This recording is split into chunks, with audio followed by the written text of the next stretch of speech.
Hello students, welcome to DMC with Ravi.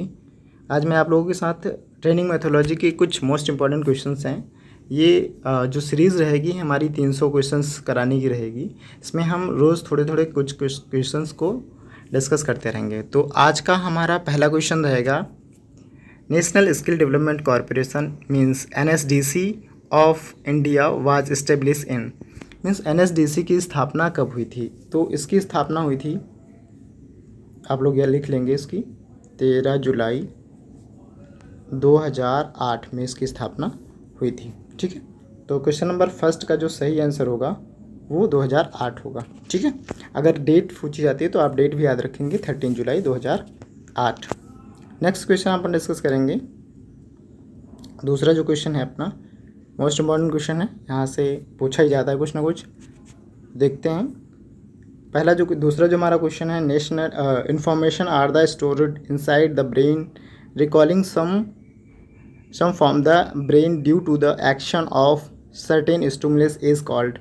Means जो भी हमने इंफॉर्मेशन को, सूचनाओं को मस्तिष्क के अंदर संग्रहित किया है, एक निश्चित उद्दीपक के क्रिया के कारण मस्तिष्क से कुछ जानकारी पुनः हमें क्या करना है, अवधारण करना, मीन्स वहाँ से वापस लेना है। तो इस चीज़ को हम बोलेंगे, इसको हम लोग बोलते हैं रिकॉलेशन। ठीक है, रिकलेक्शन मीन्स पुनर्स्मरण कहते हैं। ठीक है, अच्छा यहाँ पर एक एक पॉइंट्स को हम फिर से क्लियर करेंगे। देखो, जो रिटेंशन होता है वो क्या होता है? रिटेंशन मीन्स होता है अवधारण करना। जैसे हम किसी भी चीज़ को देखते हैं और उसको हम अपने मस्तिष्क में क्या करें, स्टोर कर लें। ठीक है, इसको क्या कहते हैं, अवधारण करना, मीन्स अपने दिमाग में इसको सेव कर लेना। ठीक है, एबिलिटी क्या होती है? अगर हम कुछ भी धारण कर रहे हैं, उसकी कितनी क्षमता है, कैपेबिलिटी क्या है। ठीक है, और क्षमता, धारण करने की क्षमता ही क्या कहलाती है, योग्यता कहलाती है। ठीक है, अच्छा, पुनर्स्मरण मैंने आपको बता दिया। रिकॉलेक्शन मीन्स अगर हम कोई भी, जो भी हमारे पास इंफॉर्मेशन है उसको हम दोबारा रिकॉल करेंगे, वही क्या कहलाता है, रिकॉलेक्शन कहलाता है, मीन्स पुनः स्मरण कहलाता है। ठीक है, इमेजिनेशन क्या होता है? ऐसी चीज़ें जिनको हमने देखी नहीं, सिर्फ वो कल्पना मात्र होती हैं, वो क्या कहलाती हैं आपकी, इमेजिनेशन मीन्स कल्पना कहलाती है। क्लियर है? नेक्स्ट क्वेश्चन नंबर 3 पे हम लोग बढ़ेंगे। क्वेश्चन नंबर 3 है, ये BF स्किनर थ्योरी से लिया गया है। क्वेश्चन है, BF Skinner theory learning throat conscious of our behaviour is called. Means हमारे व्यवहार के परिणामों के माध्यम से सीखने के BF स्किनर सिद्धांत को क्या कहा जाता है? तो देखो, इन्होंने जो सिद्धांत दिया था उसको बोलते हैं ऑपरेंट कंडीशनिंग। ऑप्शन नंबर 3 सही हो जाएगा, ऑपरेंट कंडीशनिंग। इन्होंने दो मुख्य बातें बताई थी, पॉजिटिव रेनफोर्समेंट और नेगेटिव रेनफोर्समेंट। ठीक है, ये इसी का एक पार्ट है, मीन्स जो पॉजिटिव रेनफोर्स दिया गया है। और ऑपरेंट कंडीशनिंग जो था, ये इनका एक थ्योरी थी, ऑपरेंट कंडीशनिंग। अच्छा, ये भी पूछा जाता है कि BF स्किनर ने किस पर ये अपना प्रयोग किया था? तो BF स्किनर ने अपना प्रयोग चूहे पर किया था। अच्छा, एक क्वेश्चन यहाँ से और जान लेते हैं, ये भी पूछा जा सकता है, मोस्ट इम्पॉर्टेंट है, मॉडलिंग। तो मॉडलिंग जो दी थी, ये एक मनोवैज्ञानिक थे, मॉडलिंग ये दी थी अल्बर्ट बाउंड्रा ने। ठीक है, अल्बर्ट बाउंड्रा, आप लोग याद रखेंगे कि अल्बर्ट बाउंड्रा ने मॉडलिंग थ्योरी दी थी, यानी मॉडलिंग के आधार पर इन्होंने बताया था कि किसी भी चीज़ों को कैसे, जो छोटे बच्चे होते हैं कैसे उसे याद करते हैं, अपने दिमाग में कैसे ध्यान में लाते हैं। ठीक है, नेक्स्ट क्वेश्चन है, क्वेश्चन नंबर 4। क्वेश्चन नंबर 4 है मॉस्ले थ्योरी से, मीन्स मॉस्लो पदानुक्रम से। तो इसको देखते हैं। क्वेश्चन नंबर 4 कह रहा है कि according to the Maslow hierarchy of need theory the need are classified in level. देखो, इनकी मोस्टली लेवल 5 लेवल में हुए थे, मतलब ये जो इन्होंने जो थ्योरी दी थी वो पूरी 5 लेवल में कंप्लीट होती है। क्लियर है? तो 5 लेवल इनके कौन कौन से समझते हैं। देखो, इनकी एक थ्योरी थी जिसे हम लोग क्या कहते हैं, नीड थ्योरी बोलते हैं, या फिर मॉस्ले पदानुक्रम का सिद्धांत भी कहा जाता है। तो ये इनका सिद्धांत समझ लेते हैं। इन्होंने पहले वाले में कहा था कि फिजियोलॉजिकल नीड्स, हम शॉर्ट में लिखेंगे, आप बस सुन के लिख लीजिएगा। ठीक है, फिजियोलॉजिकल नीड, इनका ये पहला स्टेप था। फिर जो दूसरा स्टेप था वो था आपका सेफ्टी नीड्स। क्या था? Safety needs. ठीक है, और इनका जो तीसरा स्टेप था वो था बिलोंगिंग एंड लव नीड्स, ठीक है, लव नीड्स।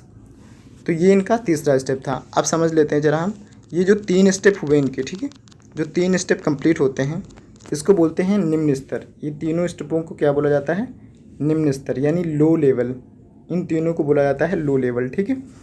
अब जो 2 स्टेप आपके बचते हैं, नंबर 4 और नंबर 5, इनको बोला जाता है हाई लेवल, ठीक है।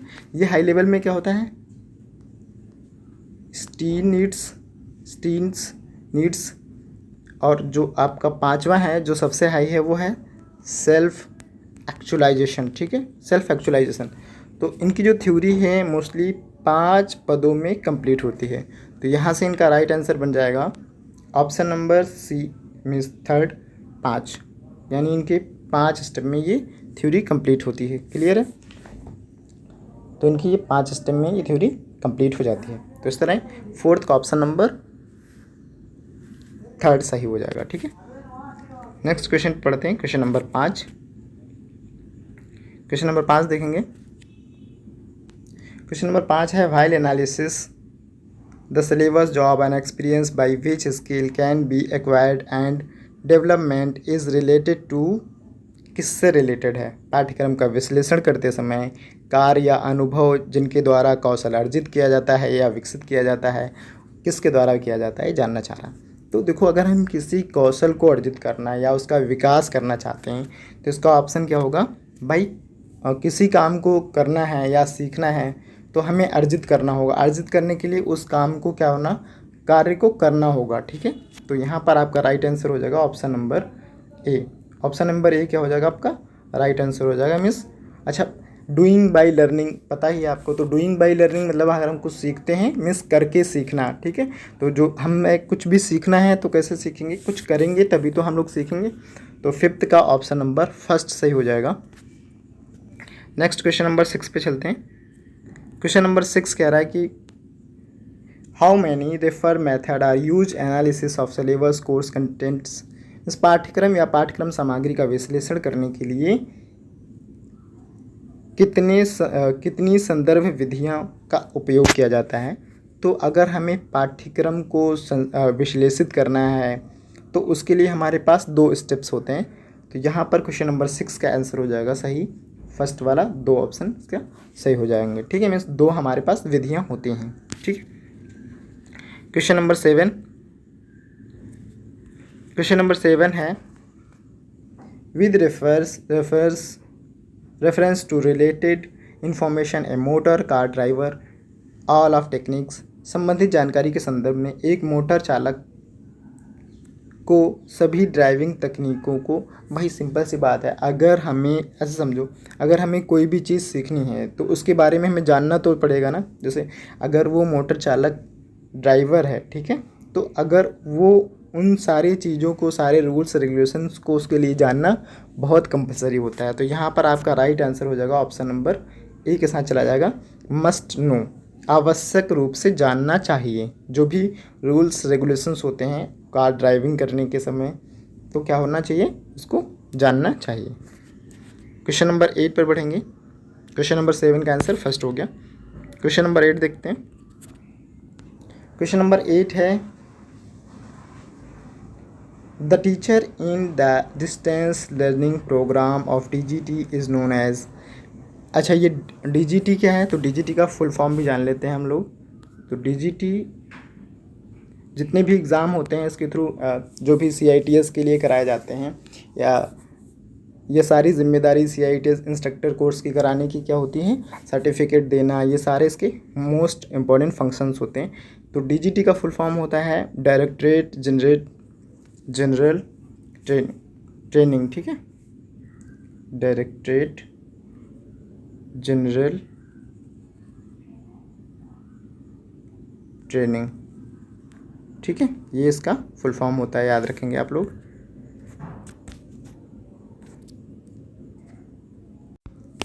तो इस तरह से इसका फुल फॉर्म हो गया। इसका फुल फॉर्म पूछा भी जाता है, आप लोग याद रखेंगे। तो इसका क्या पूछा है कि DGT के दूरस्थ शिक्षा कार्यक्रम में शिक्षक का छोर क्या होता है। तो शिक्षक मतलब जिस तरफ शिक्षक होता है उसको क्या बोलते हैं? उससे स्टूडियो के रूप में जाना जाता है। मीन्स जहाँ शिक्षक जहाँ से अपनी क्लासेस को मतलब चलाता है उसे क्या बोलते हैं, स्टूडियो बोलते हैं। ठीक, तो आप लोग समझ गए होंगे आई होप। डीजीटी के दूरस्थ शिक्षा कार्यक्रम शिक्षक शोर मतलब जिस तरफ शिक्षक है, ठीक है, जहाँ से शिक्षक दूर वाले बच्चों को क्या कर रहा है, पढ़ा रहा है, उसको क्या जाना जाता है, उस रूप को क्या जाना जाता है। मीन्स उस रूप को एक रूम होता है जिसे डेकोरेट किया जाता है, जिसमें सारी चीज़ें अवेलेबल कराई जाती हैं, जिसमें सारे इंस्ट्रूमेंट रखे जाते हैं, जहाँ से उस क्लास को संचालित किया जाता है, जहाँ दूर के बच्चे हैं उन बच्चों को पढ़ाया जाता है, उसे हम लोग बोलते हैं स्टूडियो। तो क्वेश्चन नंबर 8 का फर्स्ट सही हो जाएगा। ठीक है, क्वेश्चन नंबर 9 पर चलते हैं। क्वेश्चन नंबर 9 है effect of the poor due to the title instructions between teacher and student. शिक्षक और छात्र के बीच कम बातचीत के कारण का प्रभाव है।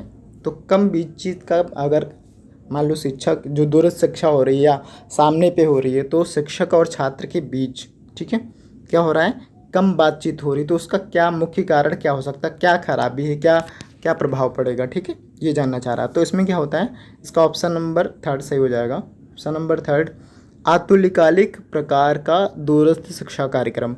मीन्स क्या होगा कि उसमें अगर दूर शिक्षा है और अतुल्यकालिक है, मीन्स कम समय के लिए चलाई जा रही है, तो उसमें क्या होगा, कम बातचीत हो पाएगी, यही उसका एक मेन प्रभाव रहेगा। ठीक है, क्वेश्चन नंबर 10 देखेंगे। क्वेश्चन नंबर 10 क्या कह रहा है,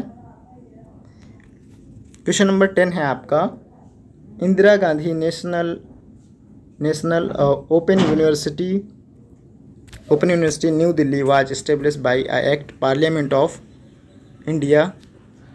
मीन्स इंदिरा गांधी राष्ट्रीय मुक्त विद्यालय नई दिल्ली की स्थापना भारत के संसद के किस अधिनियम के द्वारा हुई थी।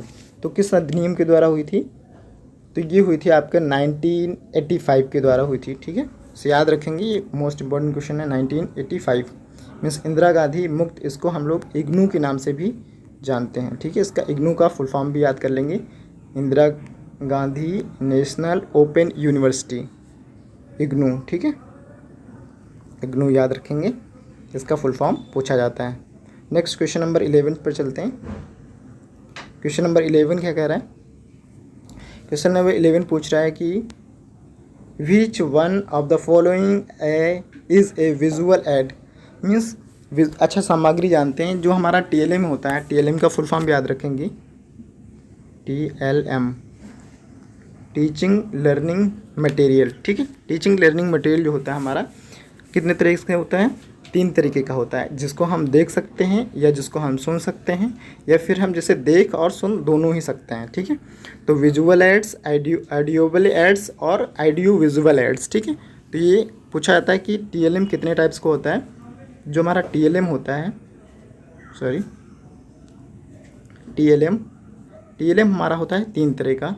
ठीक है, पहला 3 तरह का कौन कौन सा होता है, पहला होता है हमारा विजुअल एड्स, ठीक है, और ऑडियो एड्स और ऑडियो विजुअल एड्स। ठीक है, मीन्स जिसको हम देख सकते हैं, दूसरा जिसे हम सुन सकते हैं, और तीसरा जिसे हम देख भी सकते हैं और सुन भी सकते हैं। ठीक है, तो यहाँ से क्वेश्चन पूछा गया है कि दृश्य सामग्री कौन सी है। मीन्स जिसे हम सिर्फ देख सकते हैं, तो देखने में भाई रेडियो को देख सकते हो, नहीं, उसे क्या कर सकते हो, ये एक ऐसा टीचिंग मटेरियल है जिसे हम सिर्फ सुन सकते हैं। टेप रिकॉर्डर क्या है, इसमें रिकॉर्डिंग हो जाएगी, फिर बच्चों को सुनाया जाएगा, तो ये भी क्या है आपका ऑडियो एलिमेंट्स है, मीन्स ये सब सुनने वाले हैं। ठीक है, तो जो क्वेश्चन नंबर 11 है, इसका राइट आंसर हो जाएगा स्लाइड प्रोजेक्टर। स्लाइड प्रोजेक्टर में क्या होता है कि इसे हम देख सकते हैं, क्या कर सकते हैं, स्लाइड प्रोजेक्टर मीन्स देख सकते हैं, ये सिर्फ एक विजुअल एड्स है। ठीक है, नेक्स्ट क्वेश्चन है क्वेश्चन नंबर 12।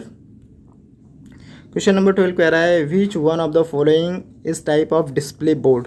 डिस्प्ले बोर्ड, ये सारे हमारे क्या हैं, डिस्प्ले बोर्ड हैं। ठीक है, मैग्नेटिक बोर्ड हो गया, पैनल बोर्ड हो गया, बुलेटिन बोर्ड्स हो गया, तो यहाँ पर आपका राइट आंसर 12 का 4th के साथ चला जाएगा। ठीक है, नेक्स्ट क्वेश्चन नंबर 13 है, क्वेश्चन नंबर 13।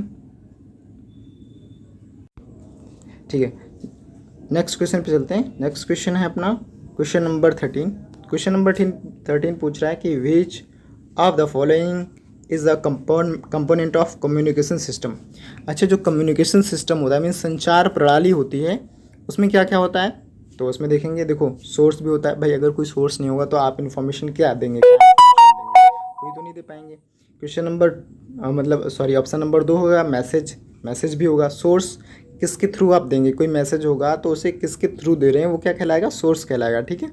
रिसीवर किसी के पास भेजेंगे, तो यहाँ पर आपका राइट आंसर फोर्थ के साथ चला जाएगा। मीन्स ये सभी क्या हैं आपके संचार प्रणाली के कंपोनेंट्स हैं, मीन्स कम्युनिकेशन सिस्टम के क्या हैं, ये कंपोनेंट्स हैं। तो ये सारे आपके सही जवाब हो जाएंगे, ऑप्शन नंबर फोर्थ के साथ चला जाएगा। नेक्स्ट क्वेश्चन देखेंगे। नेक्स्ट क्वेश्चन नंबर 14 है। क्वेश्चन नंबर 14 देखते हैं। देखो क्वेश्चन नंबर 14 क्या कह रहा है। क्वेश्चन नंबर 14 कह रहा है which of the following technique aids gives the effect of real situation. Means वास्तविकता, मीन्स बच्चों को आपको जब टीचिंग करनी है उस टाइम पर कोई ऐसी चीज़ें ले जानी है जो बच्चों को रियल महसूस हों, मीन्स वास्तविक स्थायी स्थिति का प्रभाव देती हैं। तो अच्छा, चार्ट क्या है, एक वास्तविक स्थिति का तो प्रभाव नहीं दे पाएगी, ठीक है, और ना ही चुंबकीय बोर्ड दे पाएगा और फिर ना तो चाक बोर्ड। तो जो वास्तविक स्थिति का प्रभाव देती है वो है आपका स्टिमुलेटर, मीन्स 14 का ऑप्शन नंबर दूसरा सही हो जाएगा, ठीक है। क्वेश्चन नंबर 15 देखते हैं। क्वेश्चन नंबर 15 कह रहा है operation seat is made by. Operation seat या असाइनमेंट सीट, ठीक है, या फिर आपका लेसन प्लान, ये सारे कौन संचालित करेंगे, मिस परिचालन पत्र किसके द्वारा बनाई जाती है? तो कर्मचारी के द्वारा नहीं, गलत जवाब। ऑप्शन नंबर दूसरा इसका सही जवाब हो जाएगा, मीन्स अनुदेशक इंस्ट्रक्टर के द्वारा ये क्या किया जाता है, बनाया जाता है। ये जितनी भी सीट्स होती हैं, operation seat, assignment seat, information seat, ये सारी किसके द्वारा बनाई जाती हैं? ये इंस्ट्रक्टर मीन्स अनुदेशक के द्वारा बनाई जाती हैं। सो आज के लिए 15 क्वेश्चंस थे। आपको अगर आपके लिए इन्फॉर्मेटिव लगते हैं सो कमेंट्स में and like me. Thank you.